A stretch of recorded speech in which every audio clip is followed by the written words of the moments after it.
தாவேகா தலைவர் திரு விஜய் அவர்களுடைய அரசியல் என்ட்ரி அப்படின்றது தமிழ்நாடு அரசியலையே புரட்டி போட்டிருக்கு அப்படின்னு சொன்னால் யாரும் மறுக்க மாட்டாங்க அப்படின்னு நினைக்கிறேன். தமிழ்நாட்டை பொறுத்தவரையில் திமுக, அதிமுக இந்த இரண்டு கட்சிகள் தான் மாறி மாறி ஆட்சிக்கட்டில் இருந்திருக்கிறாங்க. தேர்தல் நேரங்களில் இந்த இரண்டு கட்சிகளை நம்பி தான் கூட்டணியே ஃபார்ம் ஆகும். ஆனால் இந்த முறை பார்த்தீங்க அப்படின்னா இந்த தேர்தல் அப்படின்றது 4 முனை போட்டியாக இருக்க போகுது. அதற்கு முக்கியமான காரணம் திரு விஜய் அவர்களுடைய அரசியல் என்ட்ரி தான். திரு விஜய் அவர்களை பொறுத்தவரையில் அவருக்கு இளைஞர்களுடைய ஆதரவு அப்படின்றது நாளுக்கு நாள் அதிகரித்து கொண்டே இருக்கிறது அப்படின்னு சொல்கிறாங்க. டிஃப்ரெண்ட் சர்வேஸுடைய ரிப்போர்ட்டை நம்ம ஆக்சஸ் பண்ணும்போது விஜயினுடைய அரசியல் என்ட்ரி அவருக்கு மிகப்பெரிய ஒரு அபிமானத்தை ஏற்படுத்தியிருக்கிறது. அவர் படத்தில் நடித்தப்ப இருந்த ஆதரவை விட அவர் அரசியலுக்கு வந்த பிறகு அவருடைய ஆதரவு அப்படின்றது அதிகமாயிருக்கு அப்படின்னு சொல்கிறாங்க. இந்த தேர்தலை பொறுத்தவரையில் ஒரு 4 முனை போட்டியாக இருக்க போதுன்னு சொன்னேன்ல, அதில் நிறைய பேராமீட்டர்ஸ் இருக்குது. அந்த பேராமீட்டர்ஸ் என்னென்ன அப்படின்றத பற்றி தான் இந்த வீடியோவில் டீட்டெயில்டாக நம்ம பேச போகிறோம். விஜயை பொறுத்தவரையில் ஒரு அனதர் ஆக்டர் கம் பொலிட்டீஷியனாக இருக்க போகிறாரு, ஒரு விஜயகாந்த் மாதிரி இருப்பார், ஒரு கமலஹாசன் மாதிரி இருப்பார் அப்படின்னு விஜயை அண்டர் எஸ்டிமேட் பண்ணுறதை பார்க்க முடியுது. ஆனால் விஜய்க்கு வரக்கூடிய ஆதரவு அப்படின்றது அதிகமாக இருக்கும் அப்படின்னு சொல்கிறாங்க. விஜய் ஒரு விஜயகாந்தாவோ கமலஹாசனாவோ நிச்சயமாக இருக்க மாட்டார். அவருடைய வாக்கு சதவீதம் இவர்களுடைய வாக்கு சதவீதத்தை விட அதிகமாக இருக்கும் அப்படின்றது தான் பலருடைய கணிப்பாக இருக்குது. இந்த தேர்தல் அப்படின்றது ஒரு 4 முனை போட்டியாக இருக்க போகுது அப்படின்னு நம்ம பேசணும். நிறைய பேராமீட்டர்ஸும் சொன்னல. நம்பர் 1 பார்த்தீங்க அப்படின்னா இந்த தேர்தல் அப்படின்றது ஒரு பர்சனாலிட்டி கிளாஷாக இருக்கும் அப்படின்னு சொல்கிறாங்க. ரெண்டாவது பார்த்தீங்க அப்படின்னா இந்த தேர்தல் அப்படின்றது ஒரு ஐடியாலஜி கிளாஷாக இருக்கும் அப்படின்னு சொல்கிறாங்க. மூணாவது பார்த்தீங்க அப்படின்னா இந்த தேர்தல் ஒரு ஜெனரேஷனல் கிளாஷாக இருக்கும் அப்படின்னு சொல்கிறாங்க. நாலாவது பார்த்தீங்க அப்படின்னா ஒரு ஏஜ் கிளாஷாக இந்த தேர்தல் இருப்பதற்கு வாய்ப்பு இருக்குன்னு சொல்கிறாங்க. அஞ்சாவது பார்த்தீங்க அப்படின்னா இந்த தேர்தல் அப்படின்றது ஒரு எக்கனாமிக்கல் கிளாஷாக இருக்கும் அப்படின்னு சொல்கிறாங்க. இப்போ நம்பர் 1 எடுத்துக்கிட்டிங்க அப்படின்னா பர்சனாலிட்டி கிளாஷ். ஏன்னா இந்த பேராமீட்டர்ஸ் எல்லாமே பார்த்தீங்கன்னா ஒவ்வொரு கட்சிகள் அதை நோக்கி மட்டுமே அவர்களுடைய தேர்தல் பிரச்சாரங்களை முன் வச்சிட்டு இருக்காங்க அப்படின்றதையும் நம்ம கவனத்தில் எடுத்துக்க வேண்டியது இருக்குது. நான் 1 by 1 சொல்கிறேன். இப்போ பர்சனாலிட்டி கிளாஷ் நம்ம எடுத்து பேசும்பொழுது தாவேகாவை பொறுத்தவரையில் ஒரு பர்சனாலிட்டி ட்ரிவன் கிளாஷை தான் அவங்க முதன்மைப்படுத்துகிறாங்க அப்படின்றத பார்க்க முடியுது. முன்னாள் முதலமைச்சர்கள் ஜெயலலிதா, அதே மாதிரி கலைஞர் இவங்க மறைந்ததுக்கு பிறகு பார்த்தீங்க அப்படின்னா தமிழ்நாட்டு அரசியலில் ஒரு வெற்றிடம் இருந்தது. ரஜினி கூட அதை கோட் பண்ணியிருப்பார். தமிழ்நாட்டு அரசியலில் ஒரு வெற்றிடம் இருக்குது அப்படின்னு சொல்லியிருப்பார். இந்த கரிஷ்மாட்டிக் லீடர்ஸுடைய பேக்குன்றது விஜய் ஃபில் பண்ணியிருக்காரு அப்படின்னு சொல்கிறாங்க. இப்போ விஜயை பொறுத்தவரையில் அவர் தன்னுடைய அந்த திரை வெளிச்சம் அவருக்கு இருக்கக்கூடிய அபிமானத்தை முதன்மையாக கொண்டு இந்த தேர்தலில் அவர் இளைஞர்களுடைய வாக்குகள், பெண்களுடைய வாக்குகள் அப்படின்னு அவர் ஃபோக்கஸ் பண்ணுறதை பார்க்க முடியுது. அதனால் தாவேகாவை பொறுத்தவரையில் ஒரு பர்சனாலிட்டி ட்ரிவன் பாலிடிக்ஸ் முதன்மைப்படுத்துகிறாங்க. ரெண்டாவது பார்த்தீங்க அப்படின்னா எக்கனாமிக்கல் ட்ரிவன் பாலிடிக்ஸையும் அவங்க முதன்மைப்படுத்துகிறத பார்க்க முடியுது. இப்போ நடுத்தர வர்க்கத்தினரை பொறுத்தவரையில் அவங்களுக்கு நிறைய ஏமாற்றங்கள் அரசின் மீது இருக்குது. இந்த ஆன்டி இன்கம்பன்சி ஃபேக்டரே பார்த்தீங்க அப்படின்னா அந்த நடுத்தர வர்க்கத்தினர் மத்தியில் தான் அதிகமாக இருக்கும் அப்படின்னு சொல்லுவாங்க. இப்போ உதாரணத்துக்கு நான் டேக்ஸ் கட்டுறேன், பட் இன் ரிட்டனாக கவர்மெண்ட் எனக்கு என்ன பண்ணுது அப்படின்ற கேள்வி. அது மட்டும் இல்லாமல் இப்போ நான் ஆஃபீஸ் போகிற வழியில் பார்த்தீங்க அப்படின்னா ரோடு ரொம்ப மோசமாக இருக்குங்க அப்படின்னு சொல்கிறது. ஸோ இந்த மாதிரி அவர்களுக்கான அதிருப்தி அப்படின்றது அதிகமாக இருக்கும். ஸோ அதை தாவேகாவினர் கேபிட்டலைஸ் பண்ணுறதுக்கு முயற்சி பண்ணுறாங்க அப்படின்றத பார்க்க முடிகிறது. அதுக்கடுத்து திமுகவை பொறுத்தவரையில் அவங்க 3 விதமான பாலிடிக்ஸை முதன்மைப்படுத்துகிறாங்க அப்படின்றத பார்க்க முடியுது. ஒன்று பார்த்தீங்க அப்படின்னா உங்களுக்கு ஐடியாலஜி ட்ரிவன் பாலிடிக்ஸு, ரெண்டாவது பார்த்தீங்க அப்படின்னா எக்கனாமிக்கல் ட்ரிவன் பாலிடிக்ஸு, மூணாவது பார்த்தீங்க அப்படின்னா பர்சனாலிட்டி ட்ரிவன் பாலிடிக்ஸு. இப்போ ஐடியாலஜிக்கல் ட்ரிவன் பாலிடிக்ஸ் அப்படின்னு பார்க்கும்போது பாஜகவுடைய எதிர்ப்பை முதன்மைப்படுத்துவது. அதனால தான் திரு மு.க. ஸ்டாலின் அவர்களை பொறுத்தவரையில் தமிழ்நாடு அணி வெர்சஸ் டெல்லி அணி அப்படின்னு அவர் காயின் பண்ணி தன்னுடைய பிரச்சாரத்தை முதன்மைப்படுத்துவது அப்படின்றது ஒன்று. ரெண்டாவது பார்த்தீங்க அப்படின்னா எக்கனாமிக்கல் ட்ரிவன்னு பார்க்கும்பொழுது அரசினுடைய நலத்திட்டங்களை நாங்கள் எல்லா மக்களுக்கும் கொண்டு போய் சேர்த்துருக்கோம் அப்படின்றத முதன்மைப்படுத்தி இந்த தேர்தலை அவங்க அணுகிறாங்க. மூணாவது பார்த்தீங்க அப்படின்னா பர்சனாலிட்டி ட்ரிவன் பாலிடிக்ஸு. இப்போ விஜய்க்கு நீங்கள் சொன்னீங்க அங்கே ஒரு கரிஷ்மாட்டிக் லீடர் அப்படி இப்படின்னு நிறைய விஷயங்கள் சொன்னீங்க. அந்த வெற்றிடத்தை விஜய் ஃபில் பண்ணிட்டாரு அப்படின்லாம் நம்ம பேசிகிட்டு இருந்தோம் இல்லையா. இப்போ திரு மு.க. ஸ்டாலின் அவர்களும் கூட பார்த்தீங்க அப்படின்னா பர்சனாலிட்டி ட்ரிவன் பாலிடிக்ஸ் தான் முதன்மைப்படுத்துகிறாங்க. இப்போ எந்த ஒரு அனௌன்ஸ்மெண்ட்டாக இருக்கட்டும் அது மு.க. ஸ்டாலின் அவர்களுடைய பேரில் பிரதானப்படுத்தி இன்றைக்கி விளம்பரங்களில் அதிகமாக வருவதை நம்ம பார்க்க முடிகிறது. நீங்கள் ரேடியோ ஓப்பன் பண்ணி ரேடியோ லிசன் பண்ணாலும் சரி, நீங்கள் யூடியூப்பில் வீடியோ பார்த்தாலும் சரி, மேபி இந்த வீடியோ பார்க்கும்போது கூட உங்களுக்கு திரு மு.க. ஸ்டாலின் அவர்களுடைய அட்வர்டைஸ்மெண்ட் வருவதற்கான வாய்ப்பு இருக்குது. இந்த மாதிரி நியூஸ் பேப்பர் எதை எடுத்தாலும் உங்களுக்கு முதலமைச்சர் மு.க. ஸ்டாலின் அவர்களுடைய அந்த ஸ்கீம்ஸு அவருடைய ஃபோட்டோ போட்டு பெரிய அளவில் பிரதானப்படுத்துகிறாங்க. ஸோ இங்கே அப்பான்ற ஒரு டேக்லைன் கூட அவருக்கு பில்ட் பண்ண ட்ரை பண்ணாங்க. ஸோ பர்சனாலிட்டி ட்ரிவனாக பார்த்தீங்கன்னா முதலமைச்சருக்கு எந்த ஒரு கெட்ட பெயரும் கிடையாது.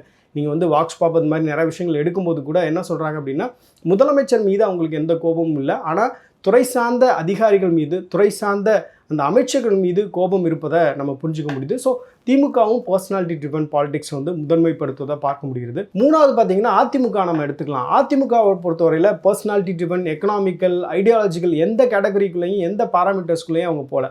அவங்கள பொறுத்தவரையில் ட்ரெடிஷ்னல் ஓட்டர்ஸை நம்ம அட்ராக்ட் பண்ணணும், நமக்காக வாக்களிக்கக்கூடிய வாக்காளர்கள், காலங்காலமாக வாக்களிப்பாங்கள்ல ரெட்டலைக்கு, அவர்களை வந்து ஃபோக்கஸ் பண்ணால் மட்டும் போதும் அப்படின்னு அதிமுக இந்த தேர்தல் அணுகிறாங்க அப்படின்றத புரிஞ்சுக்க முடியுது.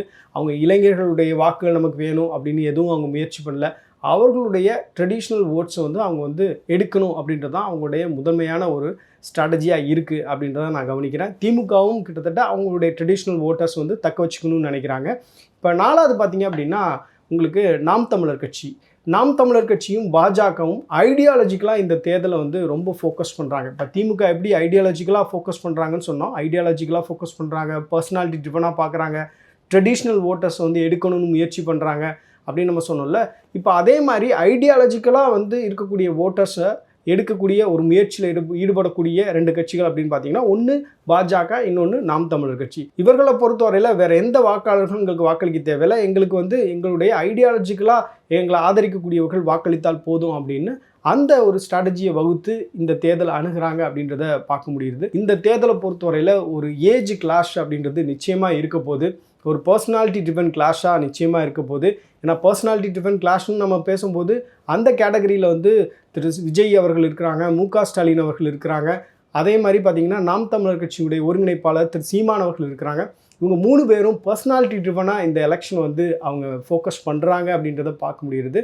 மற்றபடி அதிமுக, அதே மாதிரி திமுக இன் ஜென்ரலாக பார்த்திங்கன்னா ட்ரெடிஷ்னல் ஓட்ஸை நம்ம எடுத்துடணும் அப்படின்றது அவர்களுடைய முயற்சியாக இருக்குது. ஸோ இந்த மாதிரி ஒரு இன்ட்ரெஸ்டிங்கான ஒரு பேராமீட்டர்ஸில் தான் இந்த எலெக்ஷன் அப்படின்றது நடக்கும்போது, இப்போ நீங்கள் ஓட்டர்ஸ்னு எடுத்துக்கிட்டீங்க அப்படின்னா கிட்டத்தட்ட ஒரு 18லேருந்து 19 வயது நிரம்பிய வாக்காளர்கள் அப்படின்னு பார்க்கும்போது அவங்களுக்கெல்லாம் நிறைய அஸ்பிரேஷன் இருக்கும். இந்த தேர்தலில் வந்து நம்ம இந்த கட்சிக்கு தான் ஓட்டு போடணும் அப்படின்றத ஓரளவு அவங்க வந்து டிசைட் பண்ணியிருப்பாங்கன்னு நான் நினைக்கிறேன்.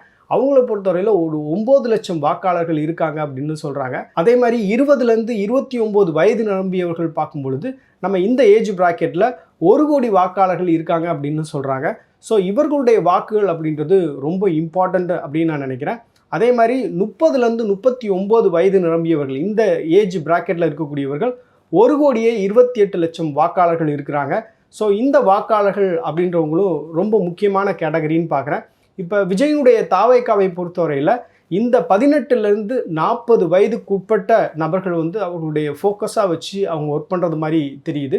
இப்போ இந்த கேப்பில் பார்த்தீங்கன்னா 30லேருந்து 39 வயது உடையவர்கள் நிறைய பேர் வந்து திமுக அல்லது அதிமுகவை சார்ந்தவர்களாக இருப்பதற்கும் வாய்ப்பு இருக்கிறது. அதே மாதிரி உங்களுக்கு வந்து நாம் தமிழர் கட்சியையும் பாஜகவையும் ஆதரிக்கக்கூடியவர்களாகவும் இருப்பாங்க. இது பார்த்திங்கன்னா மிக்ஸ்டு குரூப்பாக இருக்கும். இதில் வந்து ஒரு ஐடியாலஜிக்கல் ட்ரிவனாக சில பேர் இயங்குவாங்க, அது மாதிரி ட்ரெடிஷ்னலாக அவங்க குடும்பமாக வாக்களிக்கக்கூடியவர்களும் இருப்பாங்க. இந்த மாதிரி ஒரு மிக்ஸ்டு குரூப்பாக இது இருப்பதற்கு வாய்ப்பு இருக்குது. இன் ஜென்ரலாக பார்த்தீங்கன்னா 18லேருந்து 39 வயது இந்த ஏஜ் ப்ராக்கெட்டில் இருக்கக்கூடியவர்களுடைய வாக்காளர்களுடைய எண்ணிக்கை மட்டும் 2,28 லட்சம் அப்படின்னு சொல்கிறாங்க. இந்த வாக்காளர்கள் தான் இந்த தேர்தலை பொறுத்தவரையில் ஒரு டிசைடிங் ஃபேக்டராக இருக்க போகிறாங்க அப்படின்றது நம்ம கவனத்தில் கொள்ள வேண்டும். ஏன்னா 40 வயதுக்கு மேற்பட்டவர்கள் எல்லாமே வந்து ஏதோ ஒரு கட்சியை சார்ந்திருப்பாங்க. அவங்க வந்து இந்த திமுக அல்லது அதிமுக இந்த 2 கட்சி மூலமாக ஒரு பெனிஃபிஷியரியாக மாறியிருப்பாங்க. ஆனால் இந்த 18லேருந்து 39 வயது உடையவர்கள் இருக்காங்கள்ல, அவங்கள பொறுத்தவரையில் அவங்களுக்கு வந்து நிறைய அஸ்பிரேஷன்ஸ் இருக்கும். இந்த மாதிரி தான் ஒரு அரசு இருக்கணும் அப்படின்ற எதிர்பார்ப்பு இருக்கலாம். இல்லை அவங்களுக்கு வந்து அரசின் மீது கோபம் அப்படின்றது இருக்கலாம். நான் வந்து சரியாக தான் பண்ணுறேன், பட் ஆனால் கவர்மெண்ட் எனக்கு எதுவுமே செய்ய மாட்டேங்குது, நான் வந்து எக்ஸாம் எழுதுனேன், எனக்கு ரிசல்ட் வரல சரியா, எக்ஸாம் டேட் சரியாக ஃபிக்ஸ் பண்ண மாட்றாங்க அப்படின்னு அரசின் மீது பல கோபங்களோடு இருப்பாங்க. அது முந்தைய அரசாக இருக்கட்டும், இப்போ நடக்கக்கூடிய அரசாக இருக்கட்டும். ஸோ அந்த மாதிரியான ஏஜ் ப்ராக்கெட்டில் இருப்பவர்களுடைய எண்ணிக்கை அப்படின்றது 2,28 லட்சம் பேர் அப்படின்றாங்க. இப்போ 40லேருந்து 60 வயது உடையவர்கள் இந்த ஏஜ் ப்ராக்கெட்டில் இருப்பவர்கள் பார்த்திங்க அப்படின்னா 2,40 லட்சம் பேர் இருப்பதற்கான வாய்ப்பு இருக்குதுன்னு சொல்கிறாங்க. எபோவ் 60 அப்படின்றது எல்லாத்துக்குமே தெரியும். அது எய்தர் வந்து திமுக அல்லது அதிமுக இந்த கட்சிகளோட அபிமானிகளாக இருப்பதற்கான வாய்ப்பு இருக்குது. இந்த தேர்தலை பொறுத்தவரையில் விஜய் சொன்ன மாதிரி இது 5 ஆண்டுகளுக்கு ஒரு முறை நடக்கக்கூடிய தேர்தல் கிடையாது, 50 வருடத்திற்கு ஒரு முறை நடக்கக்கூடிய ஒரு தேர்தல் போல தான் தெரிகிறது. ஏன்னா இந்த தேர்தலுடைய அணுகுமுறைகள், ஒவ்வொரு கட்சியுடைய செயல்பாடுகள்லாம் பார்க்கும்போது தங்களுடைய வாக்காளர்களை ஃபோக்கஸ் பண்ணி தான் அவங்களுடைய கேம்பெயின் ஸ்ட்ராட்டஜியே அவங்க வந்து வகுத்திருக்காங்க. இப்போ திமுகவை பொறுத்தவரையில் அவர்களுடைய கட்சி நிர்வாகிகள்கிட்ட தான் தொடர்ச்சியாக கேம்பெயின் பண்ணுறாங்க.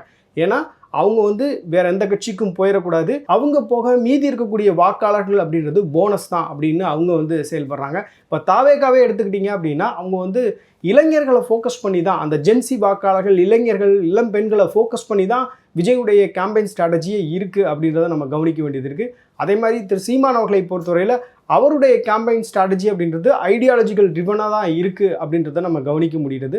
அதனால் இது வந்து ஒரு இன்ட்ரெஸ்டிங்கான எலெக்ஷனாக தான் இருக்க போகுது. இந்த வீடியோ முழுமையாக பார்த்துருப்பீங்க. நீங்கள் என்ன நினைக்கிறீங்க? இந்த எலெக்ஷன் எப்படி இருக்கும்? யார் வந்து முக்கியமான வாக்காளர்களாக பார்க்கப்படுவார்கள்? எந்த கேட்டகரி ஆஃப் பீப்புள் வந்து இந்த தேர்தலை பொறுத்தவரையில் ஒரு டிசைடிங் ஃபேக்டராக இருப்பாங்கன்னு நினைக்கிறீங்க அப்படின்றத கமெண்ட் செக்ஷனில் சொல்லுங்கள்.